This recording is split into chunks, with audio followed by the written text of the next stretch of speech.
panel session for Digital Week Online. Cities ABC and Open Business Council are focused with the vision to provide platforms and solutions to enable digital transformation of cities, businesses, and citizens. I'm Hilton Supra, the Vice Chairman of Student Group of Companies, and I'm very pleased to moderate on this panel with such esteemed participants.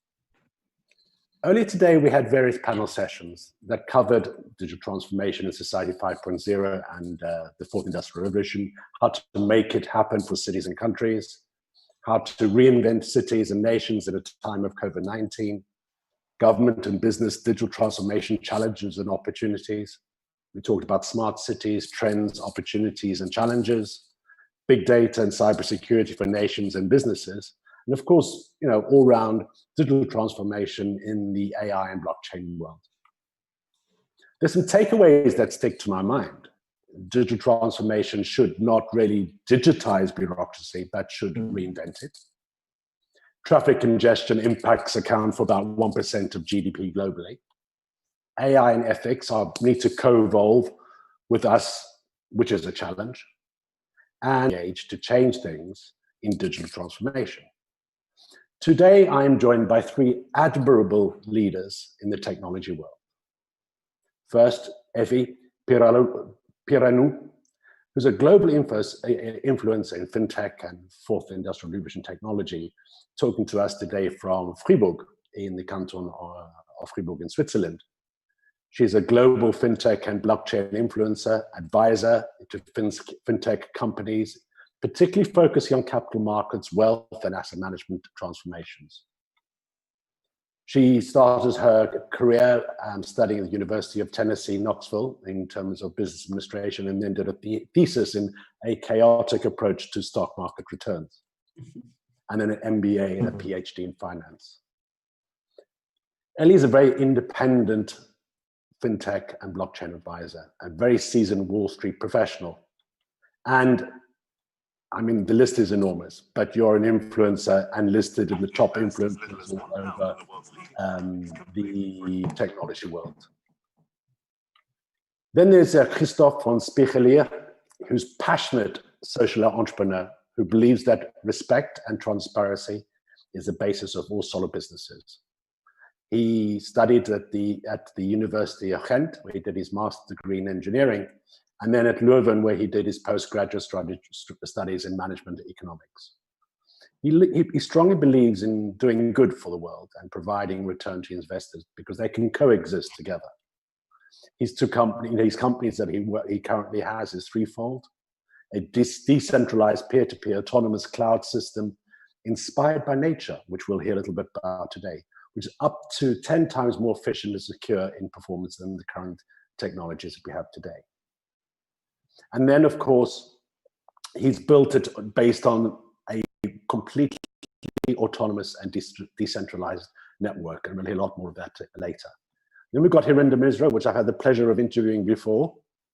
He's the chairman and CEO of GMEX Group and SecDex, and co-chair of various organizations like the Arabian Bourse and DAG Global, and partners with the Digital Partners Network, focusing on providing infrastructure for trading in securities, derivatives, crypto, and tokenization markets, working through Mauritius and Seychelles.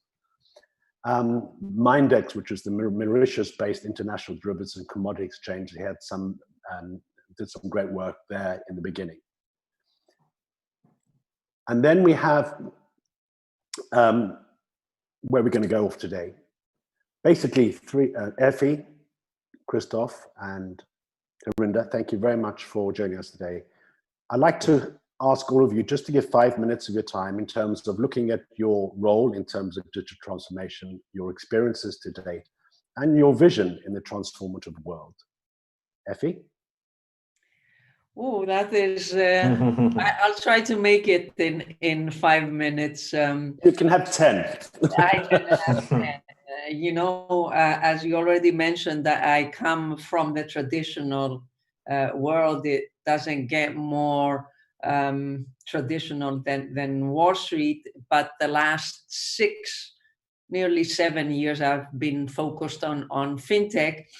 And because of that, I've seen and felt and lived through the transformations that are not really only technological on the surface. They're technological, but they're about changing business cultures, practices, and the way we are served as end customers and the way businesses operate. So I must say that what we thought was a disruption, 4 or 5 years ago, is not anymore an innovator and a disruptor. So we have, I would say, the incumbents, and then we have the fintechs that disrupted and continue to disrupt the incumbents. And then we have the second wave of disruption that is probably coming from the blockchain world and decentralized finance and so on, which at the surface might seem like it's not really to pay attention, it's too small, and it is too small, but it is really changing the essence of capital markets. And I hope that we have the opportunity to talk about that with my colleagues that have background also overlapping in this area. But all in all, I must say that I continue to be more alert than ever in what is happening in the world and how it's changing. I thought that alertness and the pace of innovation would dissipate, but it hasn't.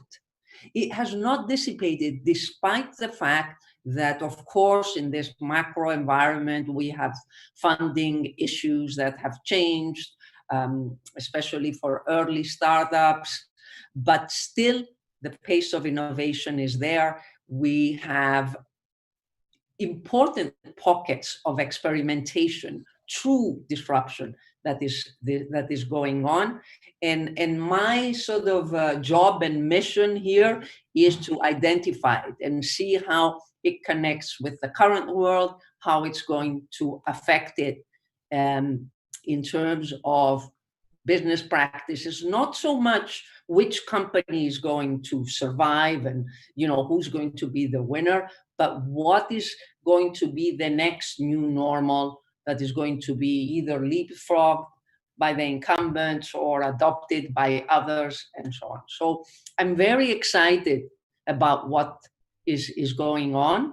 And at the same time, my focus has always been, what are the unintended negative consequences of these innovations that all start with a good intention, maybe to serve an unserved customer, to democratize access, for example, is the classic thing. But there are other unintended negative consequences in the industry, for the regulators, and also for the society. Because the truth is that despite all the technological innovation that is going on, not only in finance, but in all businesses, the social innovation is lacking, and we cannot keep up. We have a huge mismatch and a huge gap that is widening. And again, I hope that we can talk about this more. So let me hand it over to you, respecting the time. And these are points that I'd like to circle back in our discussion. Thank you, Effie. I've made note of that, so I'll circle back to that at the appropriate time. Thank you. Kristof. Yes. Obviously, your role in digital transformation is huge. You've had incredible experiences and you're having great vision. So we're excited to hear a little bit more about that. Thank you. So nice to be here and nice to virtually meet you all. So from origin, I am a nerd engineer. I've always been busy with these computers, and that was my world. But a couple of years ago, after also having some exits, I realized that there is something much bigger going on than just selling yet another company, which is this world as we see today is indeed changing, like Effie already said. And it's changing very rapidly. And if we're not going to do something, then maybe potentially it will not change in the right way. Now, I was lucky when I came out of university I was one of the first guys on the internet. I was working for the first ISP. It was all just happening. And the internet used to be a very free place where just everyone was connecting cables, everyone was connecting their computers. And actually there was something beautiful happening. And it was a true peer-to-peer system where you had people providing something, reading something, and it was very free. There were no firewalls. You didn't have to protect yourself. It was all actually rather beautifully decentralized. And then we saw over these years a lot of things happening, and not always for the best, right? Today, that internet became 5 to 10% of the electricity consumption, as an example, in the world, which is crazy. Less than 20 companies globally own more than 80% of the internet capacity, storage and compute. So there became a huge disbalance also on the internet, just like we have it for the other things in the world as well. And this got me as an entrepreneur about 10 years ago, where I said, look, we need to do something. We need to use what we have created over all these years, experience and anything else, to basically try and change something. Because I believe that the way forward for the world is the way forward where awareness goes up. And what do I mean with that? Awareness of what the world is, who we are. And it starts with the world itself, of course, physical. I mean, what is that world for, like the climate and so on, that everyone is aware of, right? The second thing is about ourselves. We need to look at ourselves. But today it's very difficult because we're manipulated everywhere where we go. The information we read, how can we know it's even true? How can we even believe what's going on? So it's super difficult to get in our own power to basically make a change in this world. So basically this brings us to the third thing which needs to happen, which is our digital systems need to get more awareness. And that's actually what we stand for. So I started thinking like, okay, what can we do? How can we go back actually to where we were at the beginning of the internet? Because at that time it was very decentralized. So why can't we go back to that? But that, of course, is not possible. You cannot just turn the clock back because a lot of things happened in between. And then blockchain happened. And I was like, something new is happening, right? Maybe that is the solution for everything. Well, yes and no. It was a very good step in, and it shows that certain things are possible. But thinking that blockchain is going to deliver us every solution and be the Swiss Army knife for every problem on our internet, that is not going to happen, and it's not true.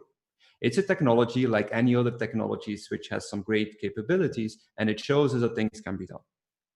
So basically, to sort of round off where I'm going for, I believe that the solution is in back empowering us as people, as digital people. Why don't we give every person on the planet a digital avatar? Basically, we exist on a new sort of more free internet, which is owned by all of us together. So not by 20 companies in the world. We need to have an internet which is co-owned, right? Just like it was intended to be in the beginning. And then all of us get a digital avatar, which is only owned by us. And this digital avatar has our data. It's our digital life. And all these digital avatars can now talk to each other. For that, you also don't need a blockchain, by the way. Blockchain would be for money or for certain, maybe smart contracts or something. But just the nature of bringing people back into their power, I believe would really resolve a lot of what we're looking for. And that way we can raise awareness. We can, again, know much better who is the information I'm reading, is it true? If basically I'm getting something, it can come from my region, like now in Corona, which in my opinion is a really good step. I mean, it opens up new possibilities. People now more than ever are looking at digital because they have to. So basically, if we are smart and we work together, all of us, to create this new internet in a truly peer-to-peer world, or through peer-to-peer way, we could basically change the way how this industrial revolution is happening, but in a way it comes from all of us. That's sort of my vision for this digital world. Thank you. Essentially what you're doing is you've really developed the whole vision from where you put the individual at the center of that industrial revolution, and it's society 5.0. Exactly. Exactly. Mm-hmm. Hirander. Yeah, I mean, this is interesting. I mean, I got into blockchain about 4.5, 5 years ago, and then looked at the supply chain with agri-commodities and gold in Africa, and how smallholder farmers could be empowered through use of technology and just better access to information. And certainly that was very interesting. And then when we looked at those results, and then I've got a 24-year background in capital markets. A lot of these new technologies were emerging, and you had regulation on the one hand and centralized exchanges, and then the decentralized constructs on the other hand, and obviously centralized unregulated exchanges. And again, out there, various practitioners started to tout the fact, digital is a very misused word, but they started to tout the fact that, yes, we're launching digital exchanges, we're launching, democratized digital marketplaces, but in reality, there's no fundamental change in the capital markets construct to what we've been accustomed to when markets first went electronic in the 1990s. It's very much remained siloed, and actually there's even more fragmentation now, as we've now got the traditional world of SWIFT payments and traditional exchanges, and the new world with multiple blockchains and various constructs built over the top of that. And actually interconnecting those is very, very difficult. So we kind of looked at this 3 years ago, and then looked to see how we could use technology to interconnect those different pools, but also allow more efficient transfer. Because why, we looked at various points of friction. Today I was on a call on a SWIFT payment, and it's going to take 8 days from one bank to another. We shouldn't be in this position in this day and age. If you look at now, we're communicating, or I might be on Vodafone, you might be on Orange, but we can talk to each other, and it doesn't really matter what network we're using. In the world of capital markets, there are so many inefficiencies. So we looked at that and we said, well, actually, for the next 10 years, the old way of doing things isn't necessarily going to change. And whilst a new way of doing things is very much going to propagate itself, as Effie said as well, there's a slow movement, and the technology's got to develop as well. And we said, okay, how do we bridge the old world and the new, which is key, because if there are thousands of banks on SWIFT and a few hundred on Ripple, both have to coexist and both have to interconnect.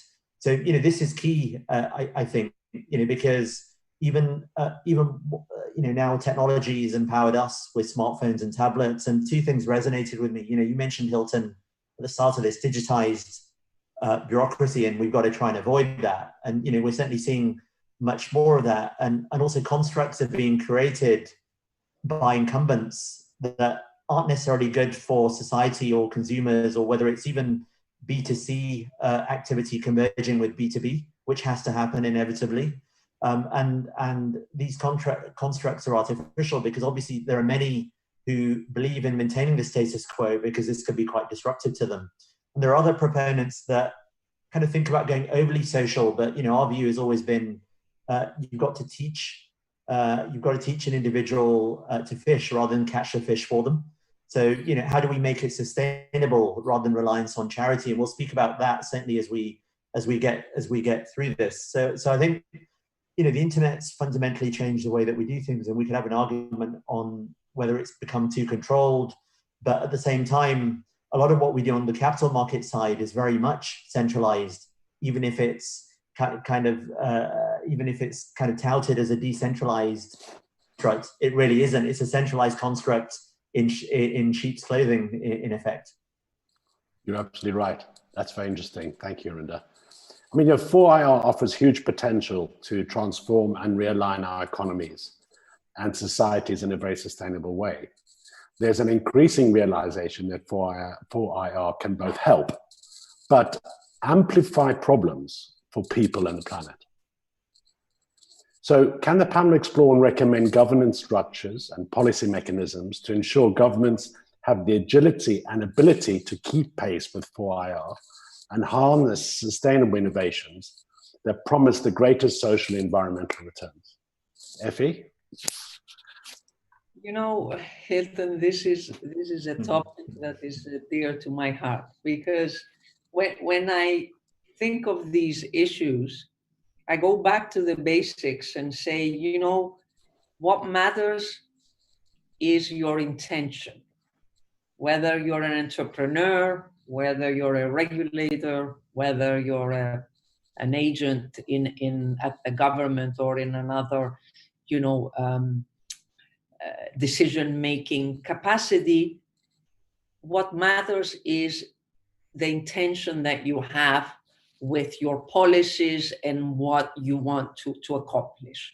And this is the same with technology. And since we're all talking about how to deploy technologies to create better lives, better societies, maybe focus on certain groups that are disadvantaged and so on.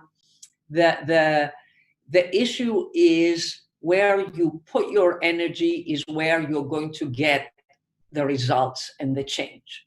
So for me, the big question is, where have we been putting our energy? We as in governments, regulators, the people and the frameworks that shape everything and create the structure and the framework in which we operate.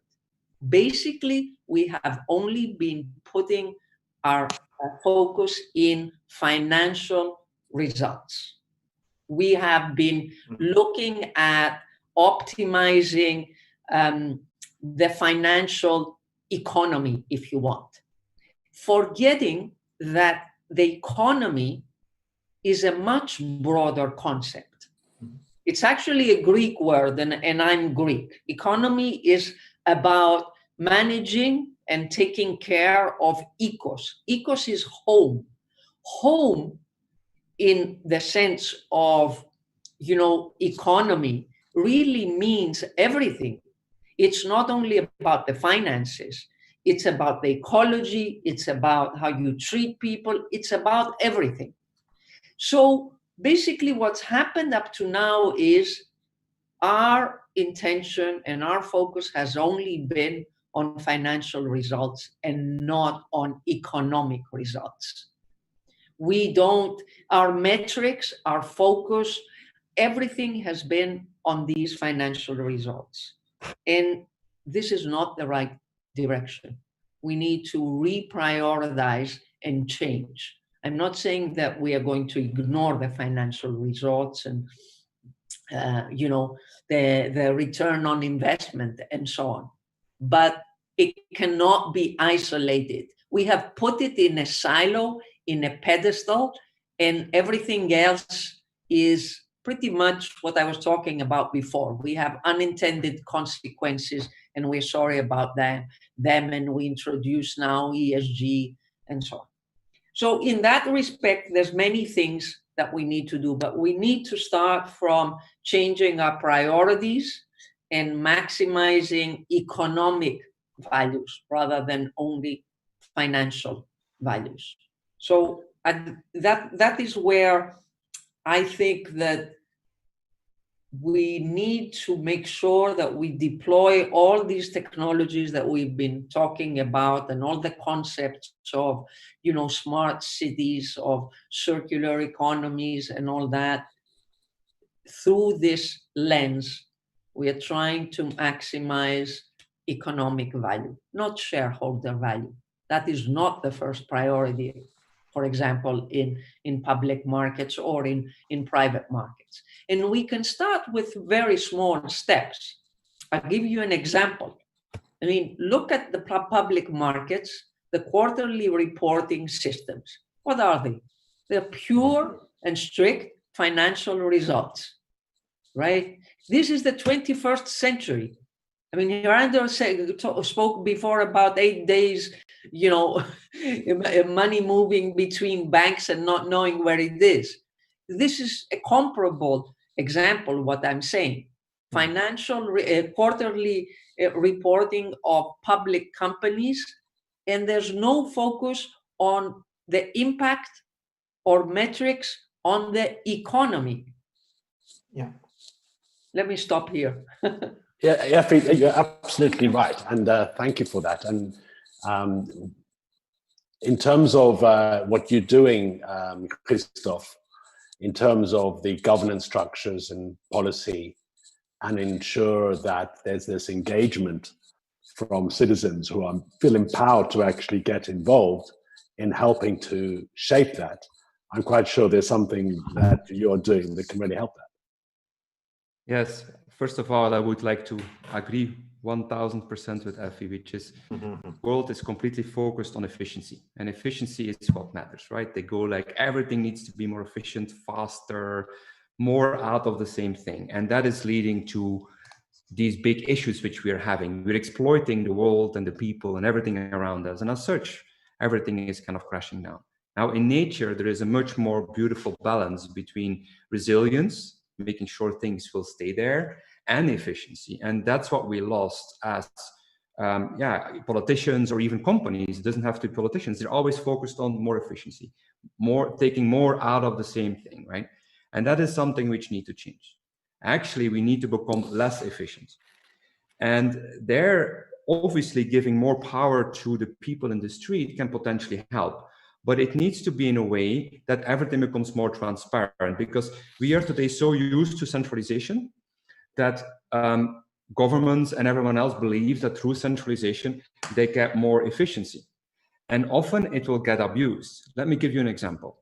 Through centralization, governments or companies can abuse the data from the users. And as such, they can, if they want to, manipulate or at least influence the outcome of, as an example, election or buying behavior or anything. Yes, this can make things more efficient or faster in the direction they want, but it's not good. Let me give you another example. Because of centralization, which is not even in the country, the countries feel the need to hack their citizens. What do we mean with that? I mean, we're using services out of our countries, and they want to see what's going on for security. So basically, out of that wish to sort of see what's going on and protect the citizens, they will start doing hacking. Well, that's my data, so I'm fine. So I allow my government to do so, but everything becomes transparent. So that's basically one of the things which potentially is something that governments could think about, which is getting back to transparency and giving more power to their users, and in such a way together change what we are in, and not relying on some central companies or instances which are not even part of our country. Indeed. And Hirander, from your experience, you come from a very financially centric world. Yeah, no, but actually, comments there, both by Kristof and Effie, resonated with me, because Effie's absolutely right. I mean, there is a lot of short-termism in markets, in the investment constructs that we have. I mean, I was with a senior individual from a blue chip company last night, and we were talking about certain areas that particular firm should be going into, but they're not, because it doesn't have a short-term impact on the share price. Whereas actually, we know if we take a time horizon, maybe 5 years, 7 years, 10 years, that could reap far more dividends. But actually, the CEO is only as good as his immediate results, right? And that share price has got to move upwards. And as Effie said, those metrics are totally misaligned. I mean, I've had this, as an entrepreneur, because we, as you know, Hilton, always take a 5 to 10 year view of this, and we've come self-sustainably built what we built to date, but we've taken a view where we haven't been overly bothered about the numbers in the near term, because we know we can build far more value. Yet, if you speak and you go out for investment and you speak to traditional PE investors, they really don't get that, because they kind of deconstruct your financial models backwards, and you try and explain kind of where you're headed, but they really don't get it. So we've always tried to strategically align with those that have the thought process that's aligned to where we want to go, and are willing to give up some short-term value for more medium-term gain. So that's one thing. Transparency is a really interesting concept, because again, coming from a financial world, we've seen data really is being misused in multiple ways, whether it's you going out to a supermarket buying a basket of goods, but that's being sold to hedge funds, so they know whether to buy or sell Heinz as a company or anything else, right? It's got to be wrong. And equally, the large social media networks are using our data without any real value back to us. Now, I'm not saying that can't be a mechanism to distribute our data and utilize it, but should we not get paid every time that's utilized? And equally, should we not be able to control our data so that we can create our own instruments and monetize those? Because the technological constructs, the ability to be transparent, the ability to use blockchain for immutable records of that, how it's being utilized, it definitely exists. The other thing is, it's interesting, we do a lot of work in Africa, and there is a social angle to this, whether it's smallholder farmers on the one hand and better access to markets. A lot of the time, it's interesting, you speak to DFIs, and they're allocating, whether it's capital that might be investment capital, but by their investment arms, or whether it's just grant funding, but it very much goes to their friends, and there's a real measurement in terms of what the end results for that are. Now, in reality, we could actually measure, we could track the amount of capital coming in into a given country. We could see how that's being allocated, and we could measure the results. But you could argue actually there's a vested interest for that not to happen by governments and others, right? So there's got to be a level of government change, and we all too often see policy misaligned with regulation, and certainly, countries that have stolen the march to try and align that more closely. Singapore was tiny 30 years ago. Look at it now. And certainly we're seeing that in the UAE, whether it's in Abu Dhabi and other constructs, but Seychelles too. So Kristof made an interesting point. I mean, ultimately, whether data is controlled or not, or how it's controlled in a given society, we can make a choice whether to live there. Effie's Greek, and she's in one of the cantons, for example. And there's an element of arbitrage here, policy arbitrage, regulatory arbitrage, that we can use in our favor, right? Because, ultimately we could flock to those jurisdictions that are more conducive to empowering us. Yes, but, I want to add something on listening to you guys. In terms of governance, obviously technology can help us here. For example, we could have more participatory budgeting frameworks in cantons or in countries, right? Whether it's through blockchain or non-blockchain, we could start implementing those processes, and basically in that way we're empowering the citizens instead of having the senators and the politicians. But this, again, all the pilots in schemes like that have proven that the benefits to the society of a participatory budgeting process can only be seen after 5 and 7 years. Yeah. And we live in a world where we've been trained to want the instant satisfaction. Mm-hmm. So, it's not clear whether we are ready for the change of these processes that will have a lot of impact and will, make things, governance better, and will give us as a society a sense of fairness that is lacking from the current web and internet world that we're living in. I think what Kristof is saying is that, we've traded convenience and so on the internet, right, that we all dwell in. And it was never built to be fair. And the way it's been organized by these big, corporations that are organizing our life on the internet, it's not fair. And that's the big problem. Mm-hmm. Can we change that? Fairness, but means responsibility too, right? But I don't believe through rules we can change this, because many people think, let's just put some more rules in place and now everything will be resolved. But that often makes the problem only worse. It needs, in my opinion, to start with empowering the individual person, because then automatically a lot of those rules won't even be needed anymore. Once people need to be accountable again, because today we can be too easy anonymous. Let's just imagine that it would become difficult to be anonymous. Just that, right? That alone would make accountability much higher, because if you write about something or voice your expression, you are accountable for what you write. So it becomes easier for everyone to see what the value of information is, because that's the biggest problem today. People don't know anymore what to believe or what not to believe. So how can we even vote if there would be a voting system or blockchain or this or that? Because it's very hard for the normal person to even figure out what is now the reality, because they're overwhelmed by so many sometimes manipulated sources of information that it becomes super hard to even make that system work.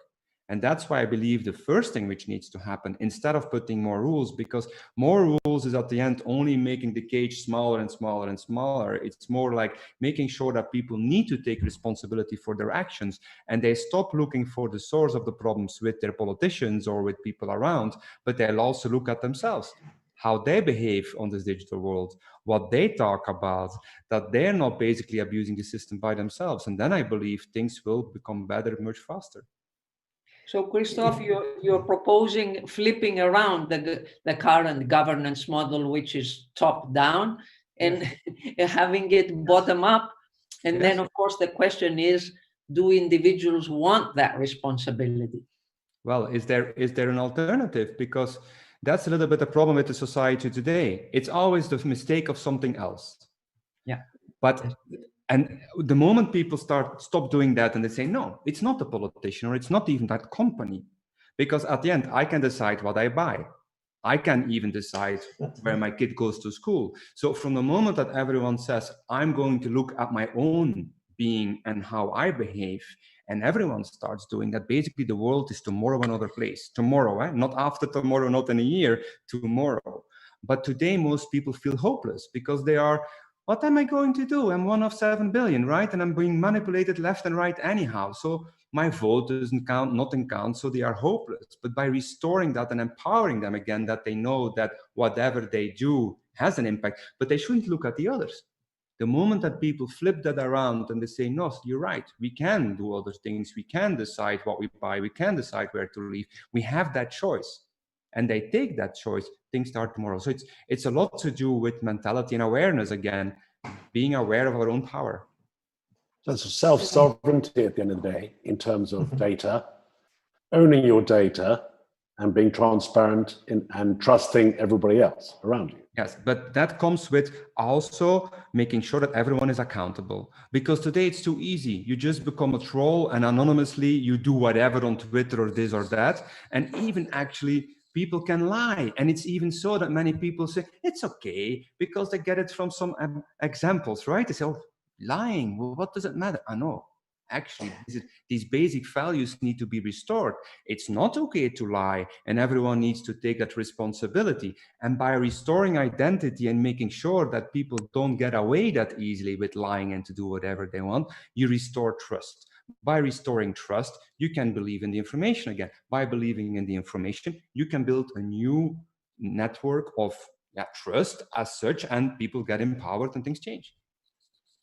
I mean, that really is the essence of Society 5.0, because, you know, again, if we look at the experience we've had, I mean, again, in the past, we worked with Japanese investors, and Society 5.0, obviously, as you know, Hilton was coined in Japan, and there it was always about, okay, we'll take less growth, but we'll take more sustainability. Now, actually, the technologies at our fingertips are more than ever before, you know, whether it's AI with machine learning, blockchain, whether we look at quantum computing, IoT, and at the moment, you know, we can see, you know, just with what Kristof is talking about. All right, you know, how do we create that transparency, but also how do we make data more accurate? I mean, now you've got the convergence of AI based on analytics that, and obviously garbage in, garbage out. You know, it's only as good as the data in, data out.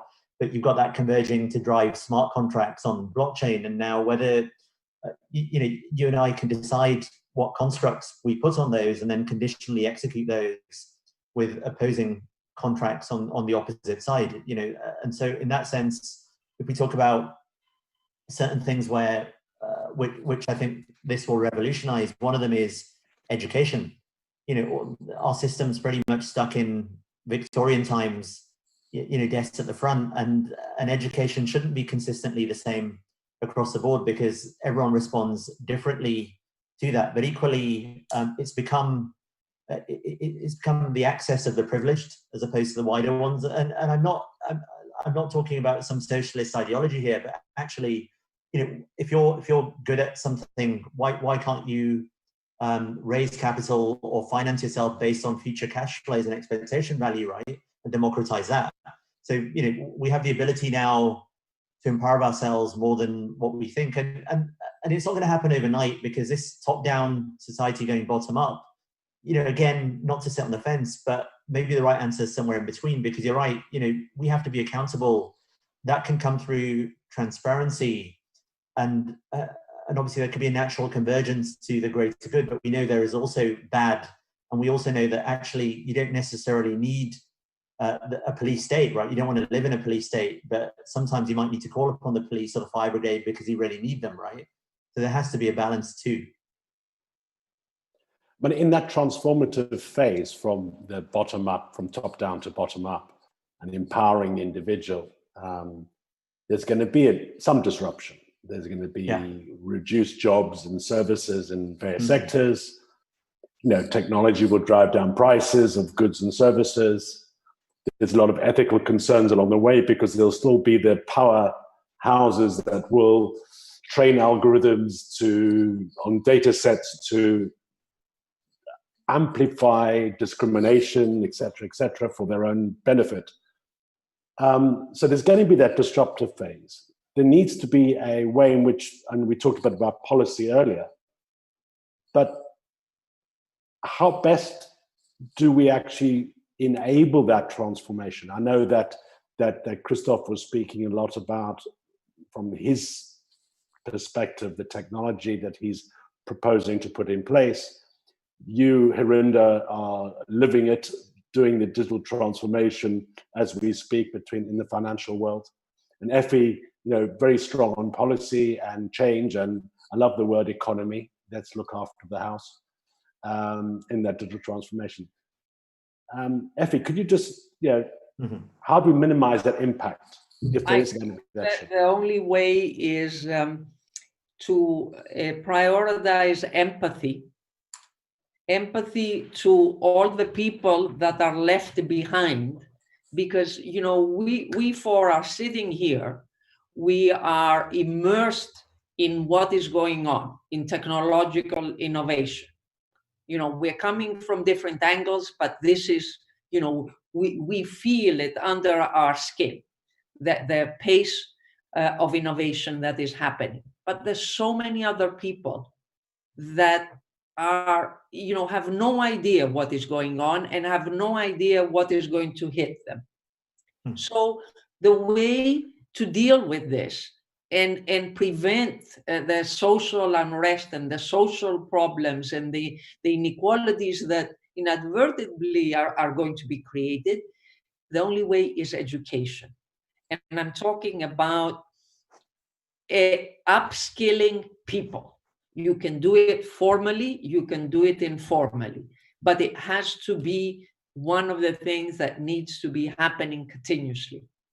Companies have to continuously upskill their employees, not because they need the task done, but because a company is what? It's the people that work there.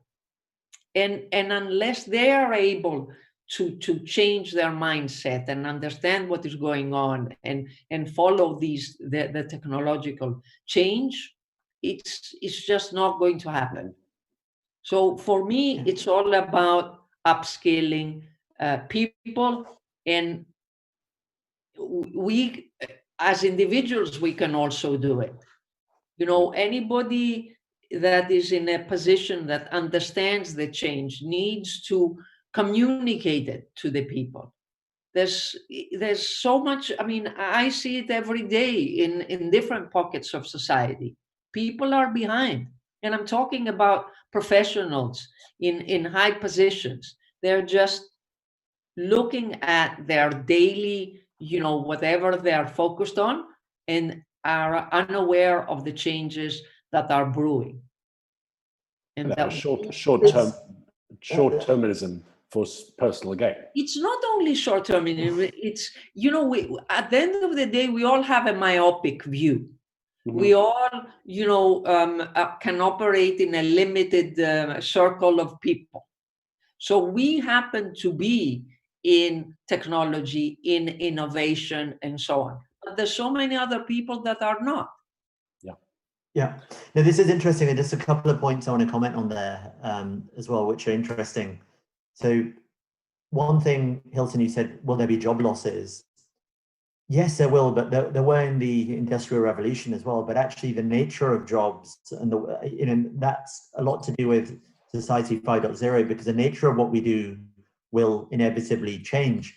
So, do there need to be change in roles? Yeah, absolutely. The problem you have with short-termism is many companies are all too happy to fire those that become obsolete, and then they'll rehire and at the same time cost cut as well. So, Effie's absolutely right. There's got to be that. In some cases, actually, sometimes you're forced to do it. So, for example, you mentioned at the start, Hilton, we're doing a lot of work in the Seychelles, both on the legal side and on the fintech side. And there they said, look, they're in their shadows, they've got Mauritius with 1.3 million people. The Seychelles has 98,000 people. And I was sat with one of the individuals at the senior in government. They said, Hirander, we have to automate. We have no other choice because we don't have the people that they have. So actually, they're forced to embrace a fourth industrial revolution, but actually that's creating innovation, whereas elsewhere there is complacency. We saw that with Singapore vis-a-vis Malaysia as well, and so there's that. The other thing is, if he's absolutely right, there's going to be fundamental changes in certain professions. Like the legal profession is ripe for disruption because at the moment, very, very paper-based, but with smart contracts now, you've got dynamic updates and a full audit trail with the legal side. And it's much like me saying to you, Hilton, we've invented email, but actually you've still got to send me a letter. It's going to take me 10 days to do it. Everything can be tracked. Contracts can be updated easily. And that's going to fundamentally change. And what does that mean for lawyers out there? Yeah, there'll need to be lawyers that embrace technology, and the way that you affect legal work has got to fundamentally change. And the other thing that you mentioned about certain jobs being lost. I remember reading something about when the automobile was invented, and then I think it was the New York Times, because there used to be a man with a flag in front of a car to prevent people from being run over, right? And I think there's a famous quote in the New York Times saying, why do we have automobiles?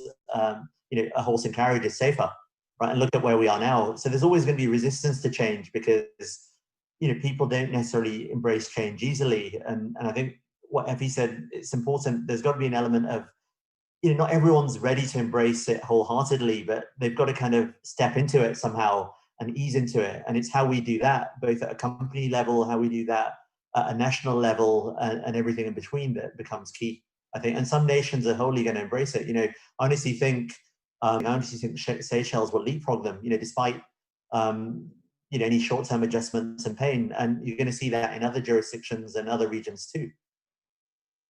Again, we have to go back to intention. Governments or other agencies have to put a priority in upskilling workers.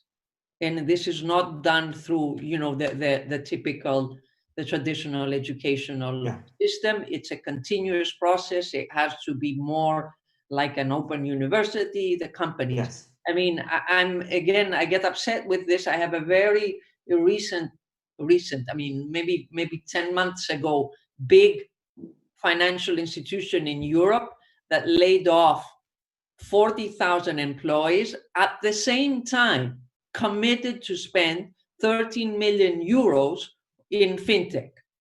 Okay, so why don't you take 1 million of those euros and upskill half of those people that you laid off?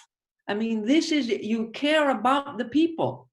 Yeah, if I may, I agree with what you guys say, but I'm trying to sort of feedback to what I hear.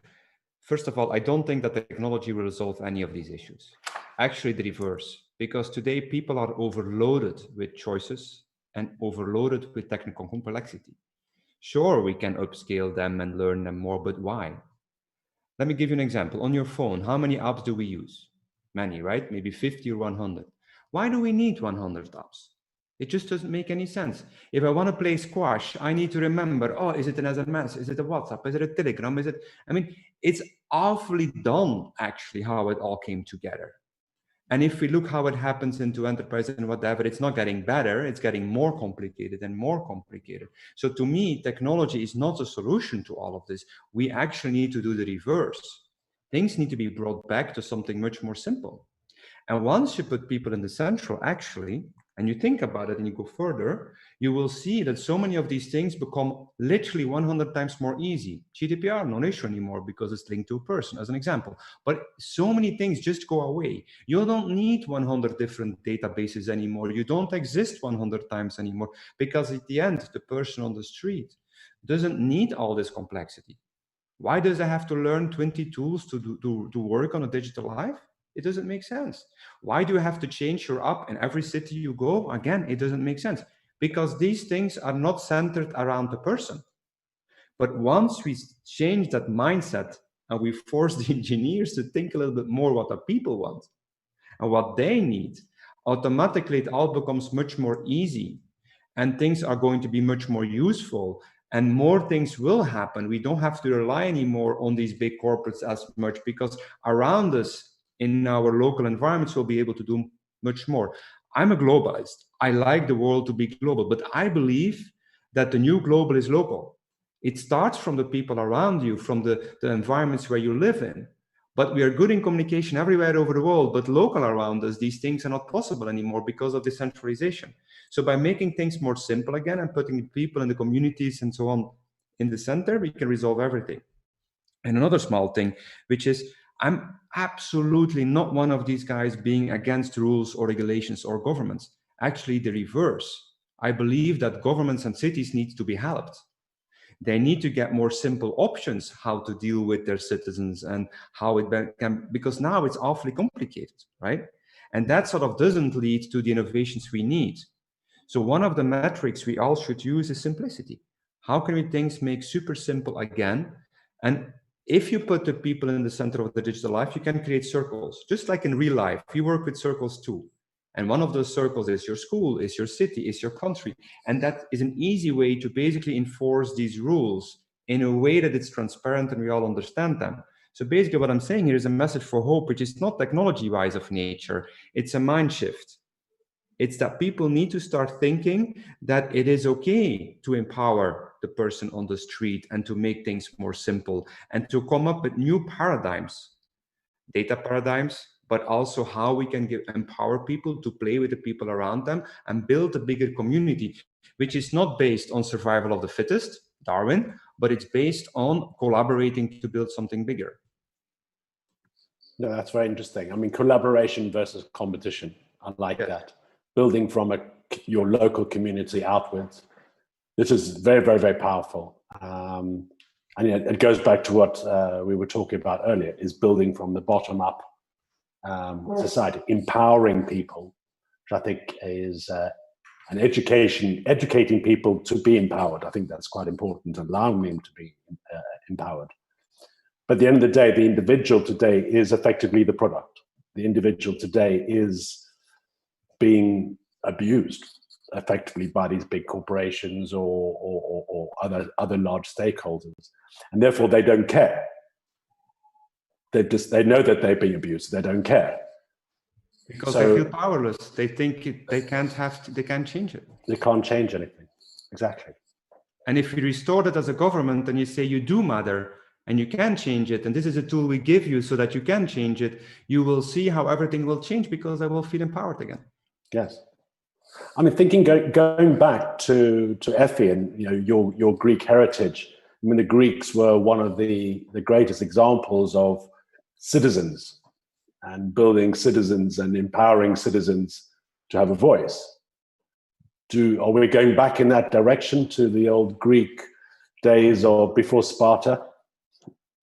Well, I mean, like with everything, we need scalable global solutions, right? What Kristof was saying. So it's not simple to take that model and and transform it to today's parameters.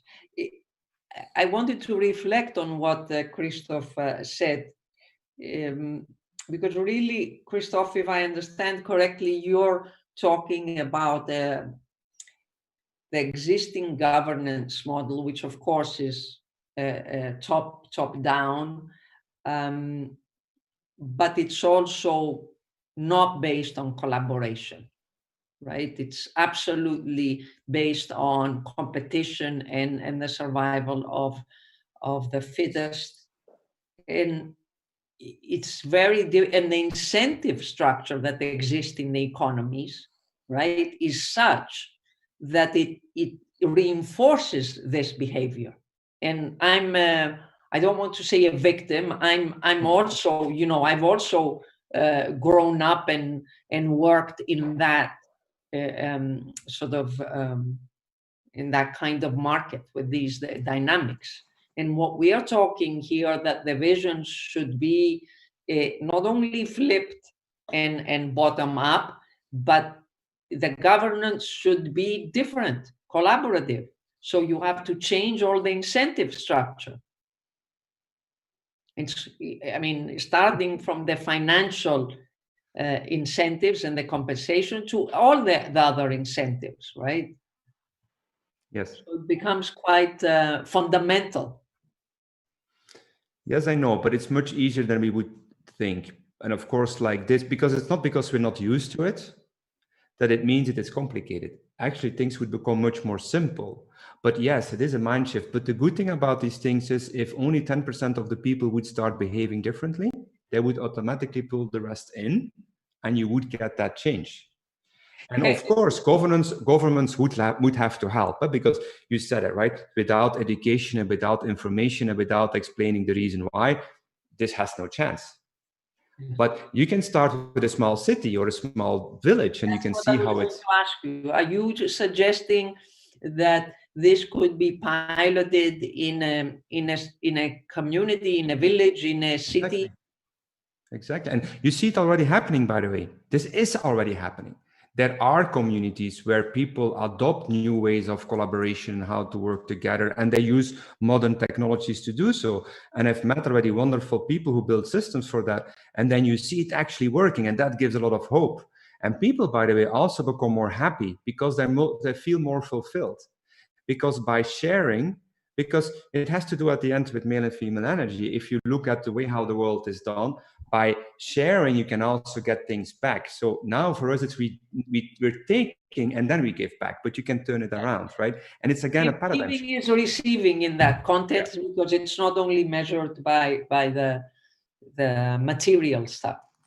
And I believe it's happening no matter what, because it's the only way out of where we're in. The more it gets extreme in this Darwinism, the more that people will say we don't want this anymore.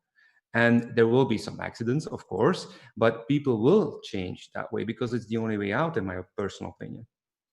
The pandemic actually is accelerating this, because I was speaking to an eco-friendly house builder in the UK, and actually they made it a point not to build rabbit hutches, but developments in large acreage of space with a community feel. And they've done a lot of work with one of the solar power companies and battery makers as well. And they said, look, people are selling up out of central London now, and they'd much rather now move out of town, because they could be working from anywhere. Look at us, we're in different places, and actually they want and they crave a better style of life. So sometimes it needs a catalyst, and I think we've got that catalyst now. It's made us all evaluate what we do, how we live, and I think there's no looking back to this now, actually, which will align with kind of where you think we're going with this, Kristof. Brilliant. Thank you very much, everybody. This has been, and we could go on for another hour, and I think we could revisit this at another time and do another session and record this. I really want to thank the three of you all for your contribution and your time. Effie, thank you very much for coming on from Canton of Fribourg. Hirander in London, and Kristof also in Switzerland, apparently. But thank you very much for supporting us at Cities ABC and Open Business Council with this panel session today with Digital Week Online. I hope that we've opened up everybody's insights into how we move forward in terms of flipping society around in terms of Fourth Industrial Revolution, Society 5.0. We talked about a bit of sustainability, fintech. We touched on data. We did spend a bit of time on regulations and ESG. So I thank you all very much for your participation. and look forward to speaking to you again. Thank you. Goodbye. Thank you, Thank Hilton. you very much. Thank you, everybody. Thanks, everybody.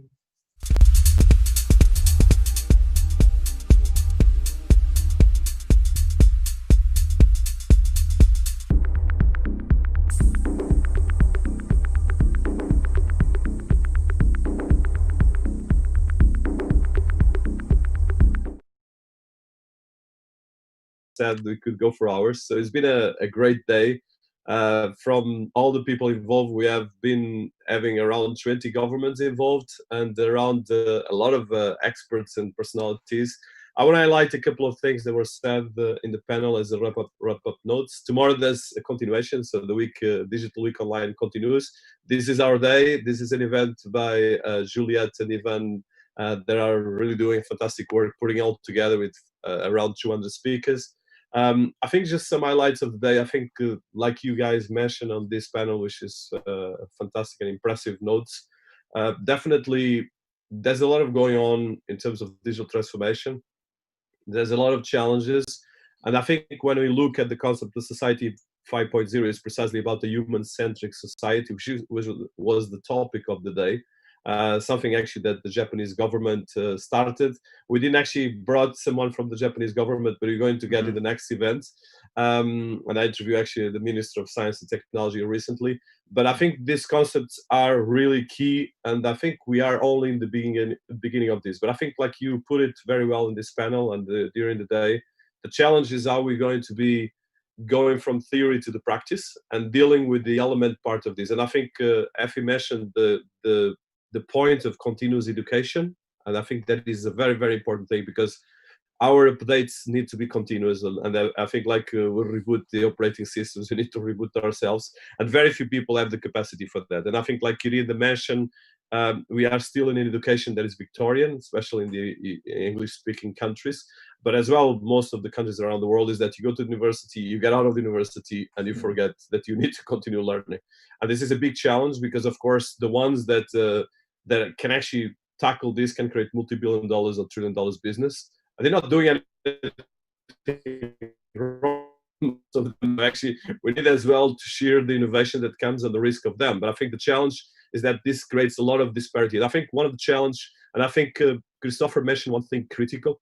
At the moment, we are, and this part of the vision of Society 5.0 is that we have a digital twin of each other. So we have our data, but at the moment we have like thousands of twins, all our different social profiles, all of our governments have a completely chaos of digital identity of us. And I think this is the biggest challenge, is that this chaos creates a lot of opportunity for a lot of chaos and for disruption and dystopian. This is the challenge we're facing. Of course, it's not easy to face it in the sense of trying to just right now go and create an authoritarian way of looking at this, and this is kind of a risk that it can actually fall very easily. But I think especially the ideas of sustainability and as well the financial inclusion and the regulation and the ESG can be done in a constructive way. And I think that's the purpose of this day. And some of the notes that you have, I think probably another thing I want to highlight, for instance, what Ben said, and it was as well highly retweeted and as well evolved from you, Effie, and a lot of people. I think is that if you just focus probably 10% of what we focus in a lot of stupidity of our human nature, you could get a lot of other things. Nicely, I really liked it. Yeah, it's very interesting. Selling, killing, gaming, spying, and gambling, yeah, completely. So it's a very important thing, and as well one important thing as well that I want. Was the relationship with governments. We have around 10 or 20 governments today, or at least people representatives. And I think one of the challenges is that they have to live, and we have to integrate them. And we as citizens, we are as influencers and partners, and of course all work with director, and we are part of governments or part of nations, so we have a responsibility as well. So I think that I want to probably finish with a sense of responsibility that we all have. And that's well the sense of action. And I think one of the things, especially Ben is behind Humanity Plus, and Maya mentioned as well a lot of interesting things. We had as well the Minister of Communications of Malaysia, Reza Hussain, that are working in the concept of Malaysia 5.0. We had the representative of Pakistan that is working in a strategy related with solutions around financial inclusion and as well integrating the people in the rural areas to these digital things. And as well, for instance, Ukraine, that actually created a new concept of investing in the country outside of the country without even needing to go in the country, which with COVID-19 is really important. We had as well a fantastic panel moderated by Azad Sultan that highlighted some of the leading startup hubs from Hong Kong to Bangladesh to Beta to all about Latin America, and Richard Greenfield that has been working there, AGA and PT, that is actually a company actually working with the center of Europe. So we had a bit of all the world. I know that during the days there will be an African day, the next days of the week. And as well, the Smart Cities panel that was excellent in terms of insights, how to really effectively looking at cities from the angle of creating the puzzle that is the technology of smart cities, but as well making it effective and between different players and open innovation. And of course, we touch as well cybersecurity with Agia and moderation, and as well a fantastic panel with multiple speakers that are as well look at the element. Actually, cybersecurity is all about humans. So I want to thank everyone involved as a team of Studium and Tech ABC, and as well, especially all the speakers and that contributed their time and the great insights. The ones that are listening to us all over the world, I think we had around 500 to 1,000 people during today in each panel, so it was actually quite a good number. And I think the videos are already available in the two channels, both the Digital Week Online and our channel. And I'm talking just purely numbers on YouTube, because this has been streamed in a lot of other channels, and this is going to be amplified in the next couple of days. So thank you all. Very grateful to this day. Actually, I learned a lot myself, and I think I'm very grateful to have you all. Thank you. All right. Thank you.